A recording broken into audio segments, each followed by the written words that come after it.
I was at rock bottom, I was in college, I was lost and trying to run away from any kind of responsibility. Some of the greatest benefits for mushrooms are in the relation to how they benefit neuronal growth. These practices could make me a better athlete on the field. We have shifted from eating foods to eating food-like products. By using meditation as a performance tool, just from that lens alone, you can better regulate your mood, your energy levels, and your performance through the day based on what you're trying to achieve. The day and the night of the fires, there was no power, no cell service, and all the kids were home from school.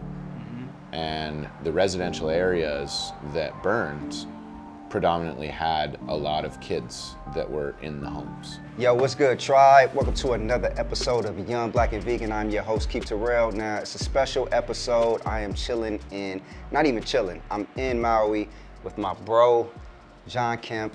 This is somebody that I met on Warrior Retreats. If you've been following me, you know about Warrior Retreats. He is the founder of Henosis Foundation. He is a warrior, he's a true heart leader, yoga teacher, and so much more. We're gonna jump into this conversation. You don't wanna miss any of this. We're gonna talk about health. We're gonna talk about the Maui Fires, which is why I'm actually out here, and how you can help support the people that are here. And yeah, let's jump into this. John, how you doing, bro? I'm so good, man. I'm so grateful that we get to do this.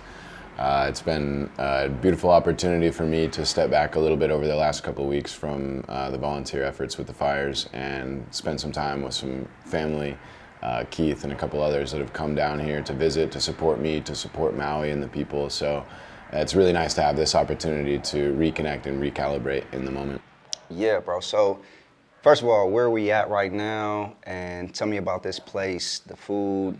You're not vegan, but we're gonna get some vegan food today, so I wanna get your taste test and see how you feel.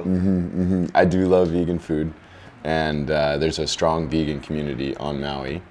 And where we're at right now, this is the North Shore. If you guys could just see the beautiful backdrop here, there's just ocean and trees and green and blue and gold from the sun. So it's a really beautiful area, and it's just a kind of giant plot of land where there's some local businesses, food trucks. There's a coconut stand over here, and we're getting food from Rainbow Kitchen, which is one of the highlight vegan food trucks on this side of the island. And they serve really good food, and they're really good people. I know them both personally.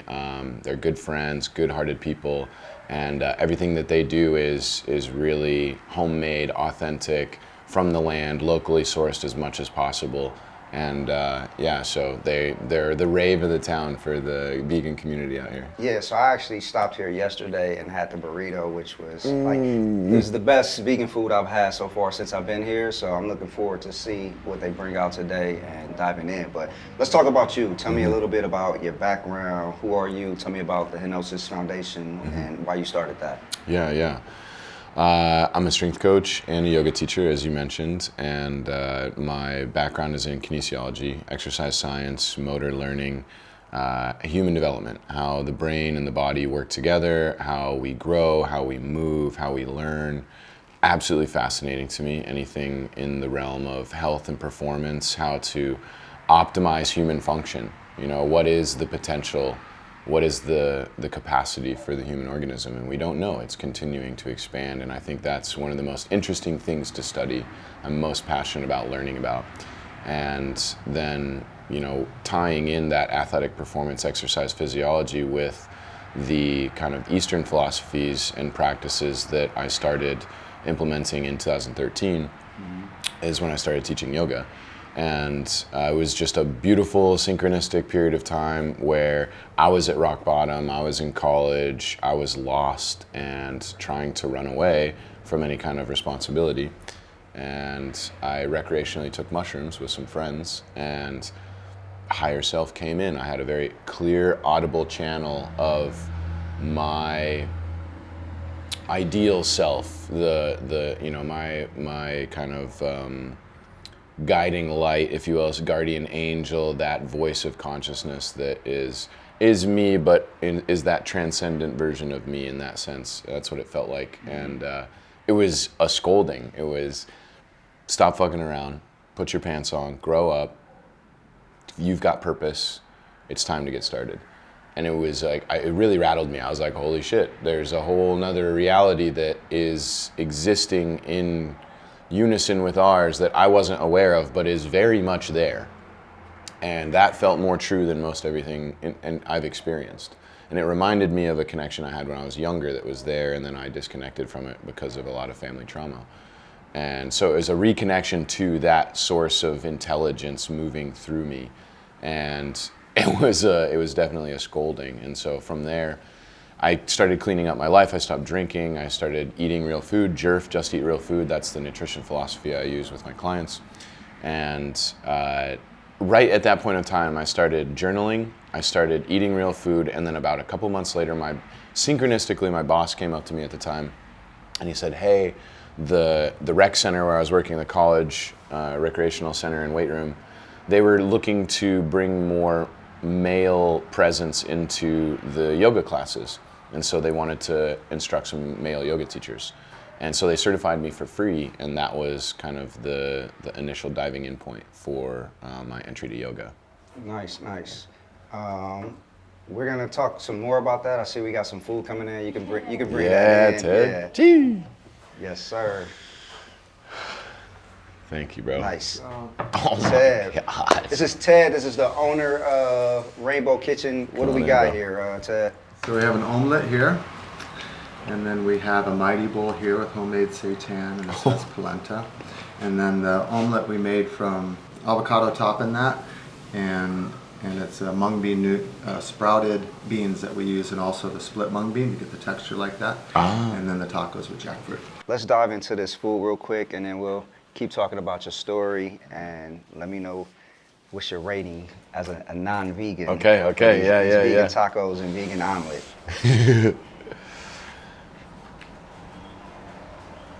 Try this vegan taco out first.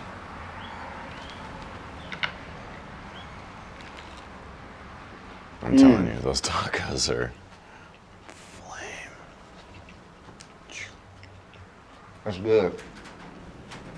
Maybe a little of that olive. Super flavorful. The shells remind me of the tacos mom used to make in the hood. That's good.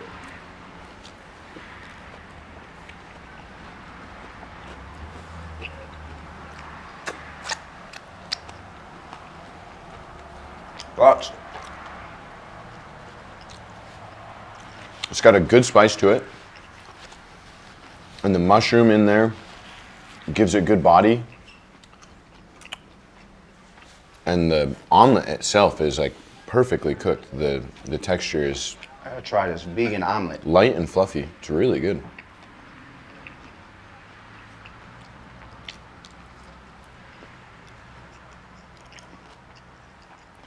That's flavorful. And these are all fresh ingredients. Rainbow Kitchen sits on like a farmland. So they grow a lot of the ingredients here, and then they source. Yeah, the farmers here provide a lot of the produce for some of the local restaurants. Yeah, I'd give the omelet, at least an 8, maybe an 8.5 to a 9. So, vegan omelet from a non-vegan tasting it gives it an 8 or a 9. 8.5 to a 9. 8.5 to a 9. That's pretty damn good. That's a really good rating. I'm quite quite a picky food eater. Whatever this is fire, bro. I think that's fried breadfruit. The mac nut milk that they use for these lattes, they actually process the mac nuts themselves, and that's a process. It takes time, and the yield is not very much for how much work that goes into it. For them to make that regularly is just you can see their dedication to quality. Yeah, and I'm not even a coffee drinker.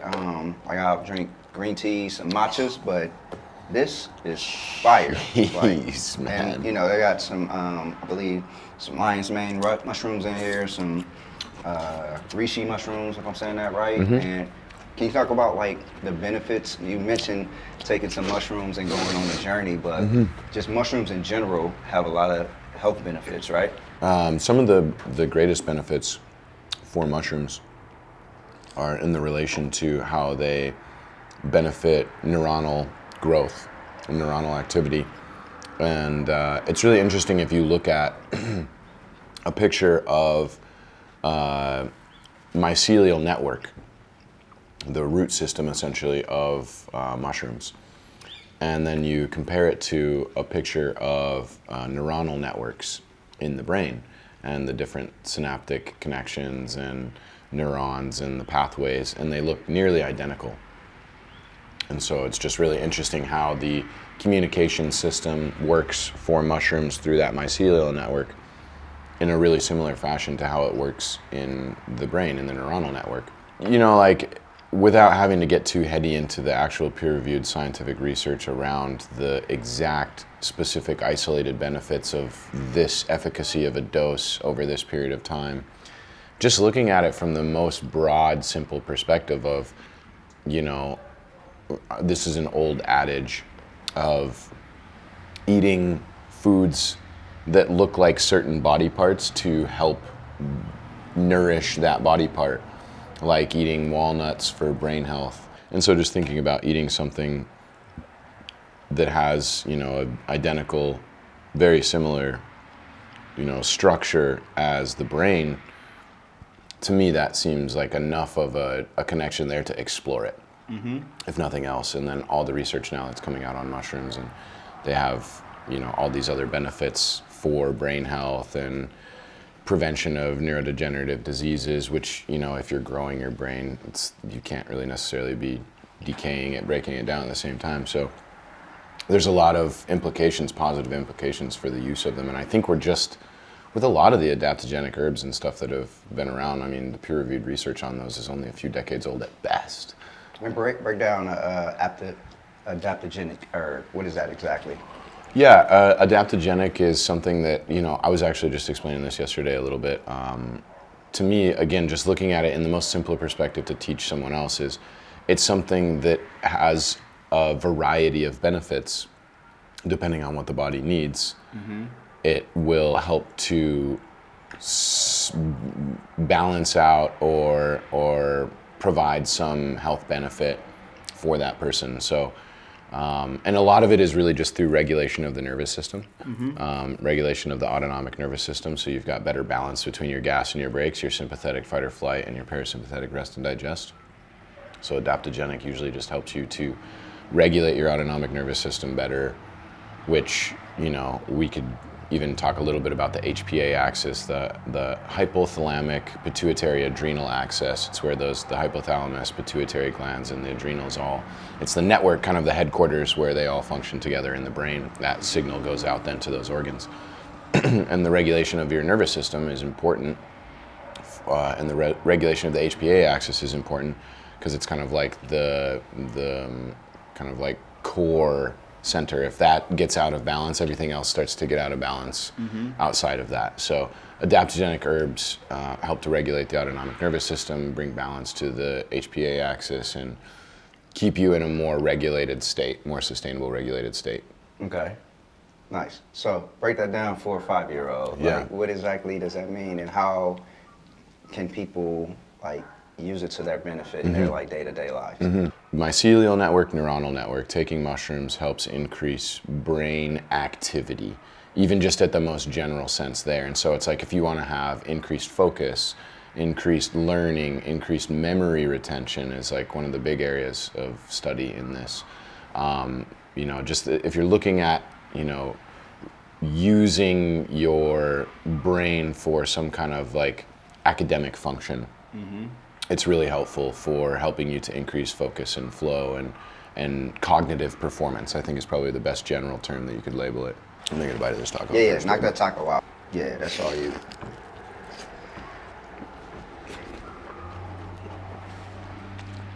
It's fucking good food, man. What? That taco's fire, right?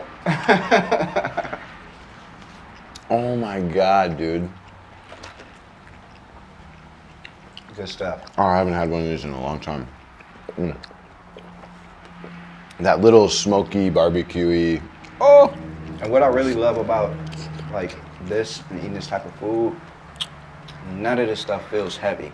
Correct. Even though you're eating a lot, you can eat more of it, and the itis is not kicking in when I'm done. Feels good going in. Like, energizes me, and it's flavorful as hell. Geez, that taco. Fire. 9.5. For sure, confident. 9.9 and a half. 9 to 9.5. More food. Oh, That's the one. That's the one. that's the burrito. And this is the mochi waffle. That taco was a 9.5. Fire. So we got some fire burritos. I had this burrito yesterday, and 10 out of 10 as far as vegan burritos, just burritos in general are concerned. And then we have some type of waffle. I'm looking forward to this. You know I'm a fan of waffles, so we're gonna dive in. Speaking of waffles, at Paia Bay Coffee and Bar, they just started doing waffles, and it's like this special waffle flour mix that nobody else has on the North Shore. My dude Ryan's putting those out now.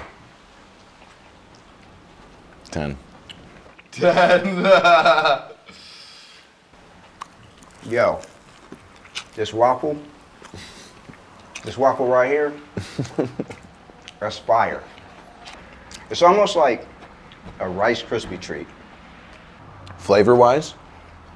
flavor and texture-wise. Have you had this before? Yeah, try it. You'll see what I'm talking about. That's all you.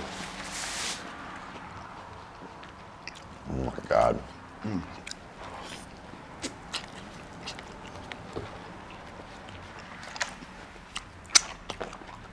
All right, one more bite, then that's all you. Knock yourself out.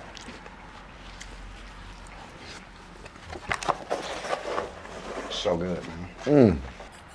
If you come to Maui, again, make sure you stop by Rainbow Kitchen and tell them that you found out about them on Young Black and Vegan. It's Burrito, I'm telling you, this burrito is so fire. especially if you're coming to the North Shore, like if you plan to visit Paia, or if you go down to Ho'okipa Beach for surfing. Ho'okipa's 2 minutes away. It's right there. You can almost see it from here. So it's a great spot to come after a surf or a day of swimming in the ocean. North Shore, just pop down here, get a delicious bite. Refreshments too. They've got some really good smoothies, really good drinks. What about that waffle, bro? The chewiness.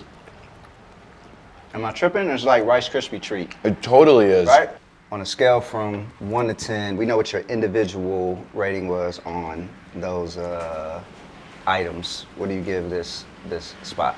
Experience-wise, overall, I mean, also we have to really account for the absolutely incredible view. So that's like major bonus points for set and setting.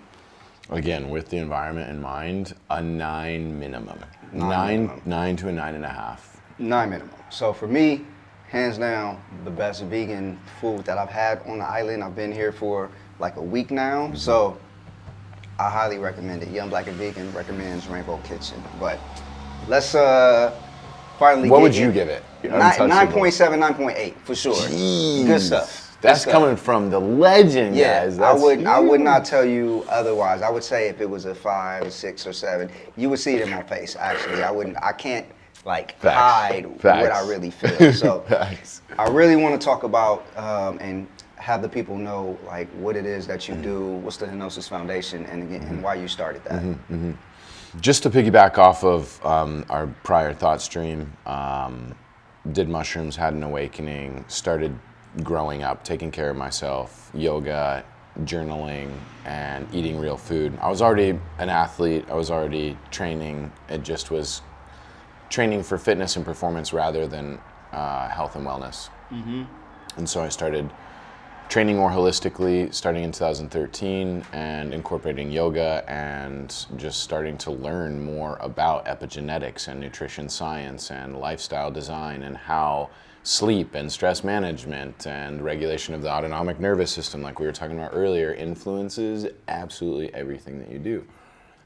Inside and outside of the gym. And even then, when I was still focused on the physical performance lens, I very much saw through my kinesiology background how these practices could make me a better athlete on the field, recover faster, train harder, perform better, which is the ultimate goal of an athlete, win more. So it made sense to me. And now you're seeing this in the professional athletics community and organizations where they're incorporating team yoga and breath work, and a lot of fighters are doing that before fights now. So the efficacy is there clearly through direct experience, and it's getting more validated through the research. So that in 2013 is really when I started to move into the life path of yoga, which is really my life's purpose. Everything that I do centers around the concept of yoga, which really just means to yoke, to bring into union in yoga, which, if you know what a yoke is, in India, in the agricultural era, they would have 2 oxen, and then each oxen would put this yoke on, this big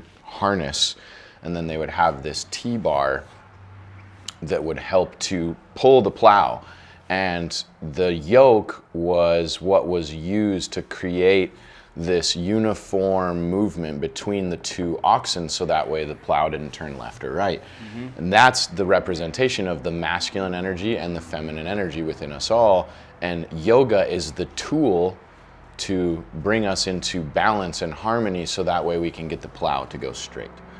And so my journey has been going from a hyper masculine, wounded on the inside, tough armor on the outside, prove myself to find worth by going as hard as possible and being the craziest warrior of all time. And then yoga was like, soften, surrender, deeper. And so it's brought me into a balance with my inner feminine energy. And so yoga has balanced me out to be a man that can hold the masculine pole of inspired action and effort and resilience and, protect and provide, but also now I'm much more in tune with my feminine intuitive nature and listening to my body wisdom and, going slow and being patient and taking care of myself. Those are all lessons that I've learned from yoga. So I have one foot in both worlds, one foot in the athletic performance realm, and as a strength coach and a program design specialist, I love the left brain stuff and the science and the math. I love that stuff because you really can sharpen the axe by following the numbers. We talked a little bit about this last night. Right.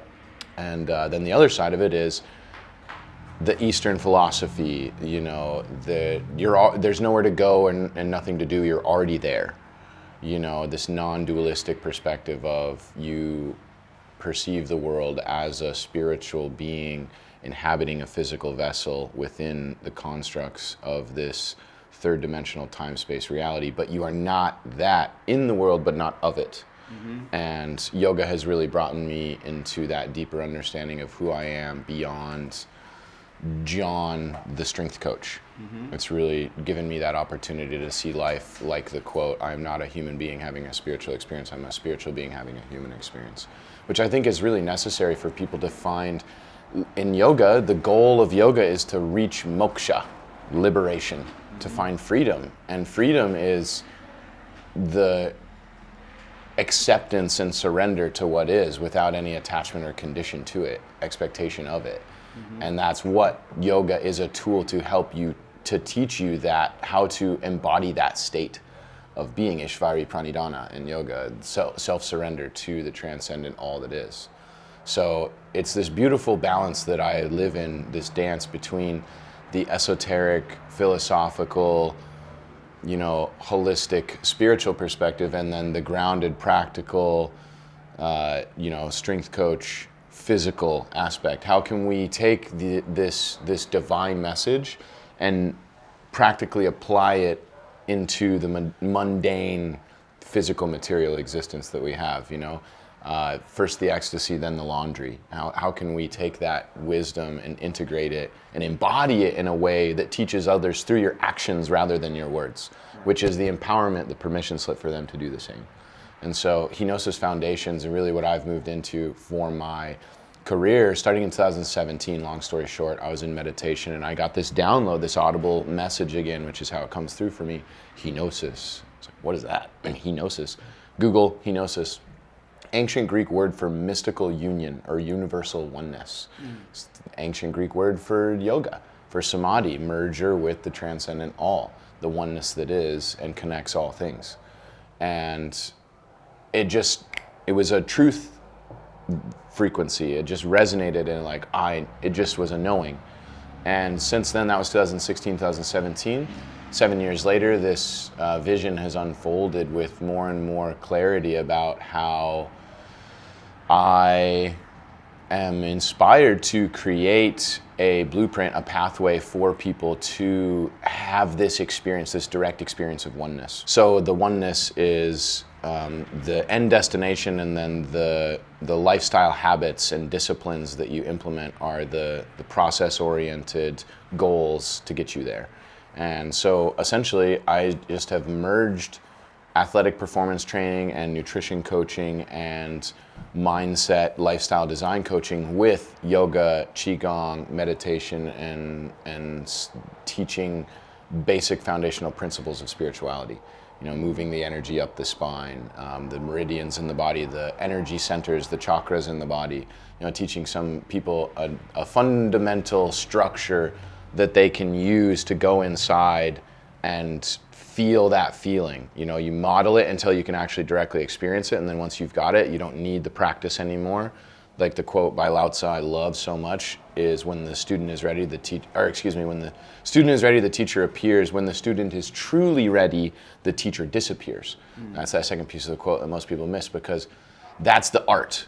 That's the direct experience path. What are John's, give me 5 to 10 core principles that they can utilize and start implementing in their lives just to see improvements? Yeah. Really easy, and this is exactly how I teach for people, in just looking at the 3 pillars of movement, nutrition, and lifestyle design as the easiest basic principle to start with. Number 1, move your body 30 minutes a day. Doesn't matter if it's going for a walk, doing a yoga class, dancing in Zumba, whatever. Just move your body for 30 minutes a day. Eat real food and drink filtered, clean water.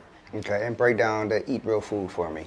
Yeah, organic food. The easiest way I like to explain it is, you go back 150 years and you go over to great grandma's house and you say, hey, can I get some organic food? She would look at you funny and say, what's organic? You mean food? Like what food has always been for hundreds of thousands of years, stuff that grows out of the ground and we eat it, versus now, and this is the work of a lot of the people that I stand behind in the food space, where we have shifted from eating foods to eating food-like products. And that's really it. If it grows organically, organic just meaning it has life. Okay, so does it have to, when you say organic, are you saying that it needs to be certified organic? Because there's a lot of people that live in food deserts who don't necessarily have easy access to the non-GMO and organic foods. So, for those people, what can they do and what can they eat? That's such a good conversation too, because there's layers to this, especially including the layers of socioeconomic status. I would rather someone eat a non-organic vegetable with pesticides on it than I would have them eat McDonald's. Because even though there's the pesticides, there's also nutrients that the body will recognize and utilize, versus something that's actually purposely engineered to be devoid of nutrients, but really high in calories, fat, sugar, and salt. So that way it's hyper palatable. It doesn't actually fill you up, so you're still hungry, but the biochemical feedback, dopamine rush, makes you want to eat more of it.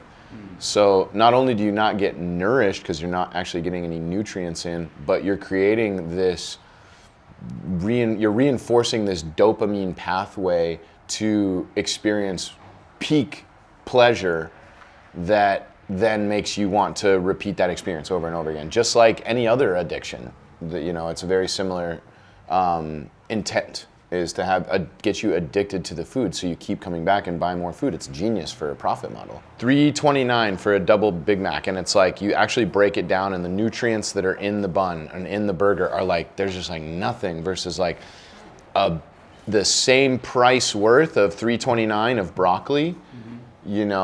It's just crazy how many more nutrients this has, even if this has pesticides on it, until you have the ability to shift over and buy something that's the next price tier up that doesn't have the pesticides.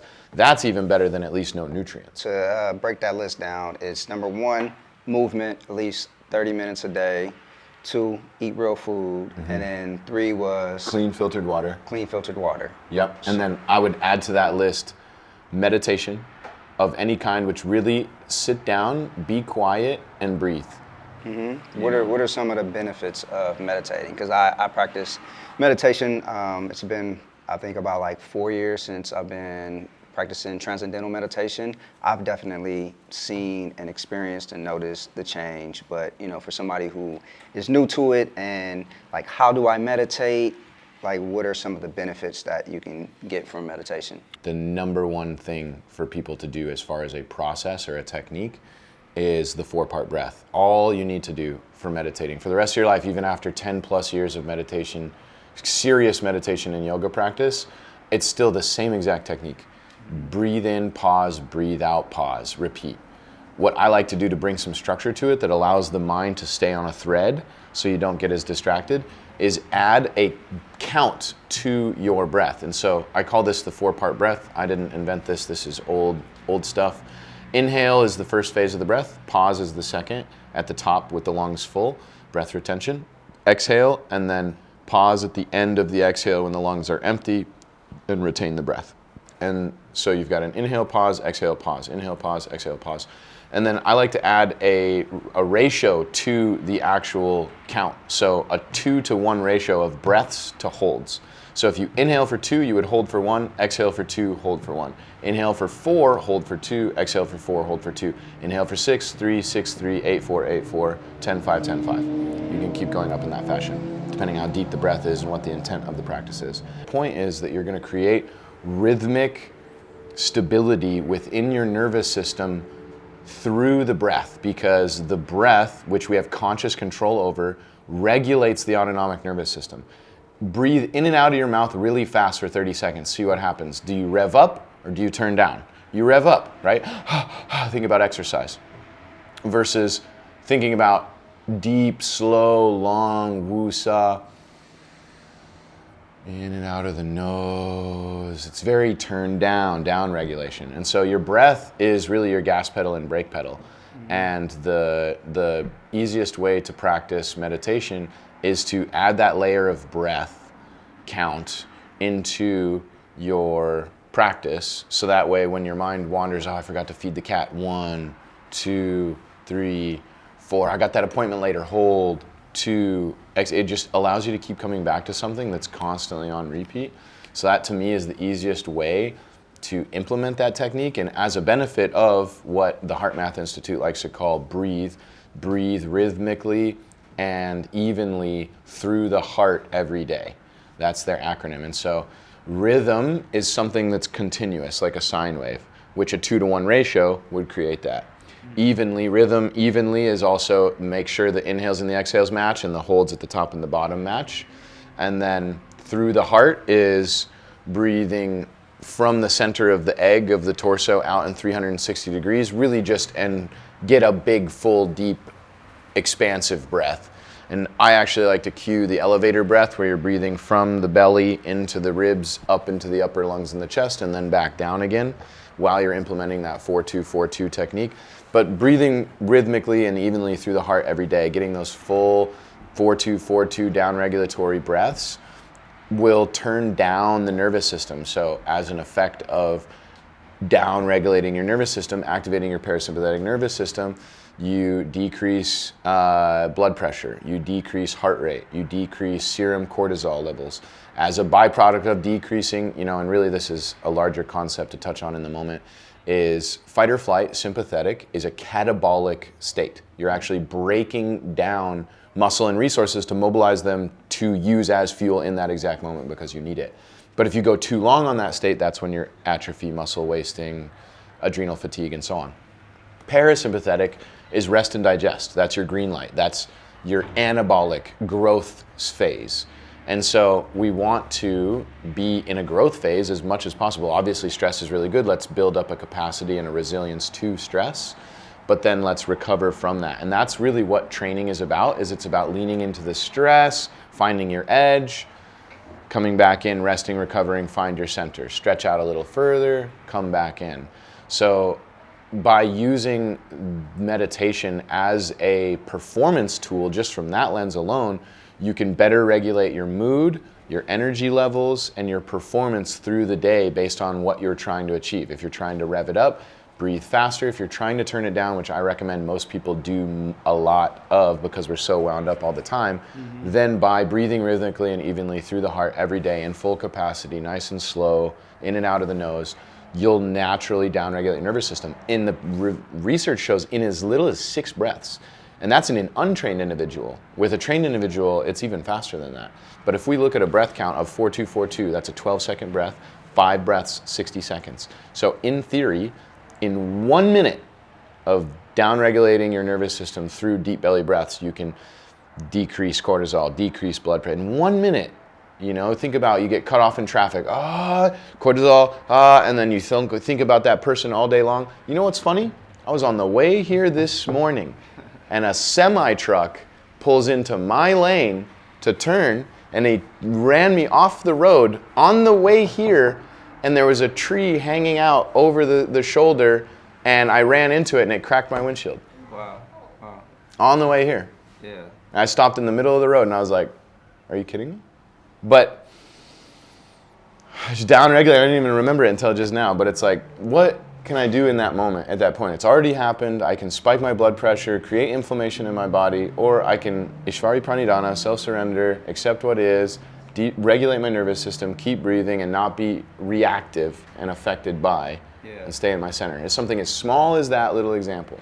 It's a good example. And yo, I can talk about this stuff and listen to this stuff all day, but let's switch gears for a minute and actually talk about like why I'm here in Maui. And so, as I mentioned, I met John last year on Warrior Retreat. Shout out Warrior Retreat, the best retreat in the world.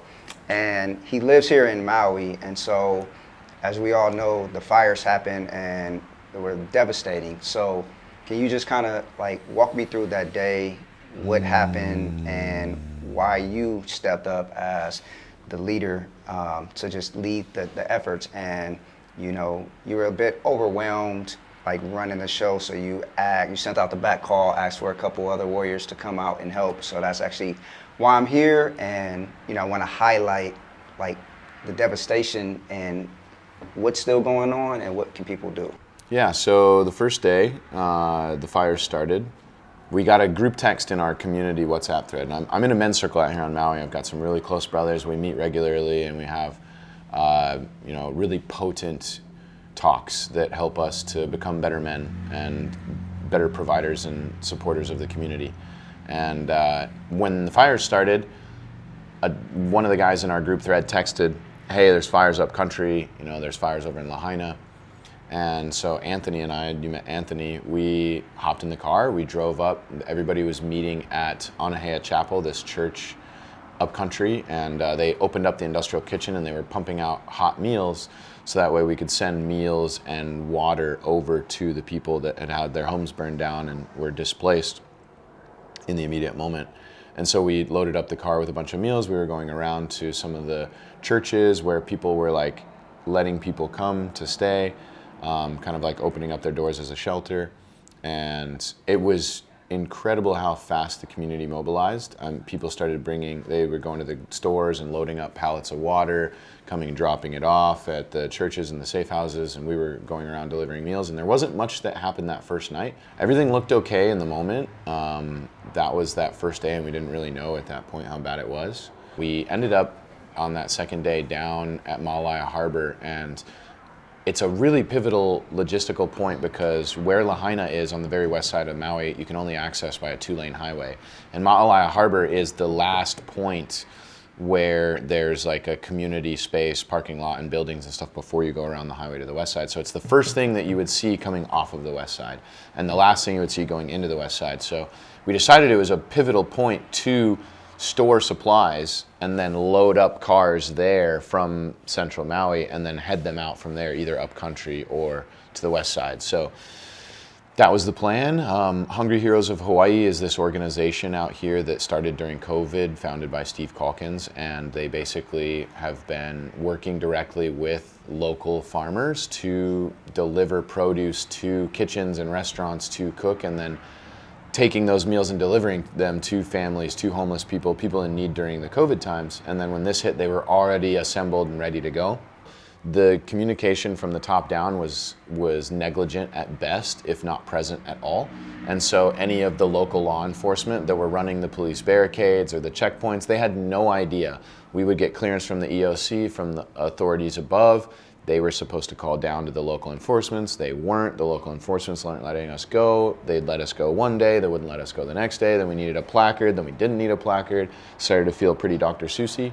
Because they were blocking the road at certain points and not letting us through, we were loading up supplies onto big-ass boats and sending them all the way around and getting supplies in that way. So when we could, we were sending car convoys, stacking them full of everything you could think of: baby supplies, food, clothes, water, essential supplies, medical supplies, inhalers, and insulin medications, and so on and so on. You know, the first few weeks were absolutely devastating. The fire was absolutely devastating. The mainstream news isn't discussing the actual facts. There's a lot of apprehension from the media to discuss the truth of what has occurred because the public outcry is going to be pretty intense. The facts are that the power went out and there was a windstorm and it was really intense, and the power in the cell service went down and school was canceled that next day. And so the day and the night of the fires, there was no power, no cell service, and all the kids were home from school. Mm-hmm. And the residential areas that burned predominantly had a lot of kids that were in the homes. Mm. And they didn't know and they couldn't get out. And the tried, tested, and true fire alarm system that every city has, that they test monthly, regularly, and the sounds go off, it didn't go off. At all. And that, in conjunction with an issue with the water, where when the firemen got to the fire hydrants, there was no pressure. Why wasn't there any pressure? That's where things start to get less clear. And that's one example of many in this experience that you could individually write off as a justification. Okay, yeah, fluke 2, fluke 3, fluke 4. There's a quote that at a certain point, when you have a certain amount of coincidences stack up, it becomes a statistical impossibility for that to be coincidence. The power went down, the fire, the alarm systems went down. Now the water pressure is not functioning for the firefighters. And like, what are the other facts of what's happening that's not being reported? And so there was the wind was incredibly intense. I believe, don't quote me, arbitrary number, but it was like wind gusts up to 80 miles an hour, 60 or 80, really, really strong wind. Mm-hmm. And fire can ravage a landscape so fast when there's wind like that. So this is where it's difficult, is there's some things that happen that are interesting, and then there's things that are likely natural effects of an incredibly devastating storm with high winds and a massive fire. Like, I'm not surprised that the fire was that devastating because of the winds. And the information about the story is the firefighters initially put the fire out in the Lahaina town area, and then they left that fire to move on to another fire, I believe, and they left a skeleton crew there to maintain that fire and make sure it was completely out. Mm-hmm. But it didn't go completely out. It re-caught, and they didn't have the team in place there to attack the fire and prevent it, and the winds took it, and just the heat was so intense that they can't even identify victims whatsoever. There's only bone fragments and chars of ash that are left, so they're having to do really extensive DNA testing to even identify the people, and it's really time consuming, and the bodies are disintegrated into the rubble of everything else. And so trying to move through rubble and step over something, you actually just stepped on a body, you know, and now you're messing up the DNA of it, and so it just is a mess. It's an absolute mess over there. So I think it's safe to say that it's such a complex situation that it's going to take complex solutions, and it's not going to be something that is going to be fixed overnight. And so, like, where can people follow you, if they want to reach out and help and stay updated and, you know, just like get the ball rolling on these efforts that are needed? Yeah, if you guys want to learn more about what's going on, the two organizations that I'm directly working with and a lot of the community that I'm involved with are also helping to support. The first is Hungry Heroes of Hawaii, founded by Steve Calkins that I mentioned. And the other organization is Aloha Response Team. Aloha Response Team is more focusing on storing and delivering supplies versus Hungry Heroes of Hawaii is more focused on growing and delivering the food. So those are the two organizations. You can find them on Instagram, HHH Maui and Aloha Response Team. Follow them, check out the link trees. You can see more about the information. There's an overview document on the link tree for Aloha Response Team. There's an onboarding form if you are on the island or you want to come here and help volunteer like these guys have been. There's a schedule where you can go to the kitchen and help to cook and deliver food, or you can go to Buzz's Wharf to help store and deliver supplies. So those are the two main efforts in the moment that we're focusing on to provide immediate support, while we're looking at the longer term efforts of housing and building and, you know, a sustainable economy and community structure that is centered around the food, the water, and the shelter. Awesome. And then where can people find you and follow you? Yeah, easiest way is kfitnesspro.com is my online personal training business, Kempf Fitness Professional. And on Instagram, you can find me Thor, Thor, God of Thunder _Kempf. Thor Kempf is my personal Instagram. And you can find my links to Kempf Fitness Professional or Henosis Foundation's, my men's coaching program, yoga and fitness and well-being that we talked a little bit about earlier. And then more information about the events here on Maui. I'll speak on that a little bit on my channel as well. Awesome. Well, Thor, my brother, it was a pleasure breaking bread with you, and I appreciate like all the information that you shared. And yeah, let's help these people out here in Maui. They need it. Come visit, bring the tourism, and we'll have to come back and do like an update video just to kind of keep people like in the loop of what's happening here. 100%. All right, so thank you for tuning in to another episode of Young Black and Vegan. I'm your host, Keith Terrell. We'll catch you on the flip side.